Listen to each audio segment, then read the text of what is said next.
Ito ay rated SPG, striktong patnubay at gabay ng magulang ang kailangan. Isang mapagpalang araw, mga kapamilya, malalim na nag-iisip si Tanggol habang nag-iisa dahil para sa kanya, mabigat ang desisyon na kanyang gagawin. Pero malinaw sa kanyang kalooban ang dahilan dahil ayaw niyang maranasan ng iba ang hirap na pinagdaanan niya.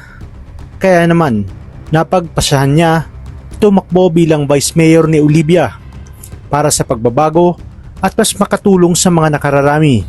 Lumapit ang bagong tauhan ni Divina at tinanong siya kung nakapagdesisyon na ba itong si Tanggol. Tahimik na tumingin si Tanggol sa lahat at tumango. Sabay-sabing nakapagpasa na siya. At sa harap ng lahat ay sinabi ni Tanggol na nakapagdesisyon na siya at tatakbo nga siya bilang Vice Mayor ni Olivia Guerrero. At dahil dito ay tuwang-tuwa ang buong tropa dahil sa naging desisyon ni Tanggol. Sa kabilang banda, kinausap ni Jackie si Miguelito at sinabi na hindi naman talaga si Fatima ang nililigawan nito, kundi isa lamang itong paraan upang makuha ang simpatsya ng mga botante. Isang estratehiya para bumango ang pangalan ni Miguelito at ng mga Guerrero. Matapang na hinarap ni Jackie ang pamilya ni Fatima at sinabi niya na na-love at first sight ang kanyang anak na si Miguelito kay Fatima.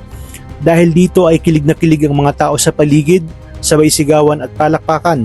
Ngunit hindi maikakaila ang duda sa mga mata ni Fatima. Tahimik lamang siya at halatang naguguluhan.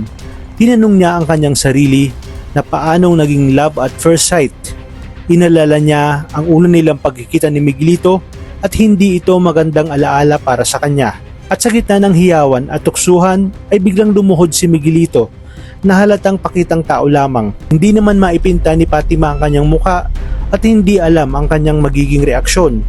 Alam niya sa kanyang sarili na nagpapakitang tao lang si Miguelito. At dahil dito ay masusubok ng mga taga Maynila kung sino ba talaga ang nagpapakitang tao at handang isugal ang lahat para lang sa kanyang kapwa tungo sa tunay na pagbabago.